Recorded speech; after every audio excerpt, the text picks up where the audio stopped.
Hello বন্ধুরা, আজকে চলে এসেছি কিছু ভালো জিনিস নিয়ে তোমাদের জন্য। বন্ধুরা দেখো, তোমাদের ভালোবাসা এইভাবে দিও। দেখো, কোকিলের সঙ্গে আমি এক্ষুনি কথা বলবো, চেষ্টা করব।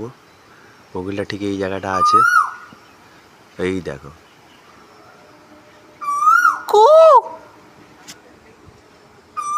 কু রেগে গেছে এখন আমার কথা শুনে, আমার সাথে এখন কথা বলবে না বলছে।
রেগে যাচ্ছে এখন।